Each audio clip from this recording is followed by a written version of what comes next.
Hello बच्चों, let's read the question. Question says find the probability of getting doublet in a single throw of a pair of dice.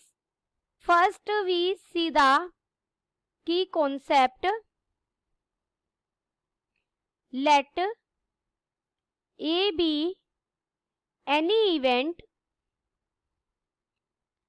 associated with a random experiment, then probability of A हम कैसे find out करेंगे?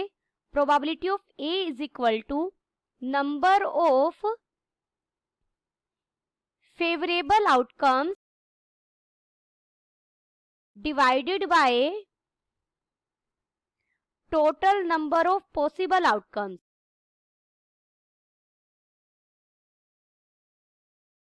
इसे हम mathematically ऐसे भी लिख सकते हैं, number of element in A divided by number of element in sample space. अब देखिए हमने क्या किया है, हमारा जो एक्सपेरिमेंट क्या है, हमने एक पेयर ऑफ डाइस को थ्रो किया है. तो हमारा सैंपल स्पेस क्या बनेगा? सबसे पहले हम सैंपल स्पेस लिखते हैं. ऐसा हो सकता है दोनों डाइस में आपको 1 1 मिले.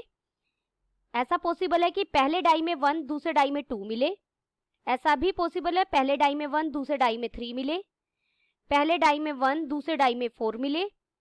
1 5 मिले या आपको 1 6 मिले. दूसरा ऐसा पहले डाई में 2 मिल रहा है, सेकेंड डाई में 1 मिल रहा है, या 2 2 मिले, या 2 3 मिले, या 2 4 मिले, या 2 5 मिले, या 2 6 मिले. ऐसा पॉसिबल है 3 1 मिले, 3 2 मिले, 3 3 मिले, 3 4 मिले, 3 5 और 3 6.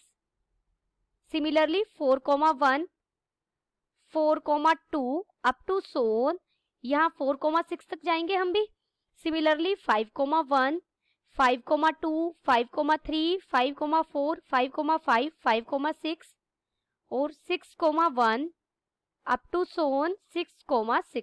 यानी 6 1 मिले, 6 2 मिले, 6 3 मिले, 6 4 मिले, 6 5 मिले, 6 6 मिले. तो यहाँ हमारे पास सैंपल स्पेस में टोटल एलिमेंट कितने हो गए? एनएस कितना हो गया? पॉसिबल आउटकम्स हो गए हमारे पास 36. Let E be the event of getting a doublet. Doublet का मतलब है आपको दोनों डाइस में सेम नंबर मिले. देयरफॉर तो ई हमारा क्या हो सकता है? ई के लिए पॉसिबल फेवरेबल आउटकम्स क्या क्या हो सकते हैं? दोनों में सेम मिले तो 1 1 हो सकता है, 2 2 हो सकता है, 3 3 हो सकता है, 4 4 हो सकता है, 5 5 हो सकता है, 6 6 हो सकता है. सिर्फ यही पॉसिबल फेवरेबल आउटकम्स है हमारे. तो अब हमारे पास एन ई कितना हो गया? यानी नंबर ऑफ एलिमेंट इन ई, कितने एलिमेंट गए? 6. देयरफॉर प्रोबेबिलिटी ऑफ ई यानी रिक्वायर्ड प्रोबेबिलिटी हमारी क्या हो गई? जो फेवरेबल आउटकम्स है, number of favourable outcomes divided by total number of possible outcomes. तो हमें कितना मिल गया? 1/6.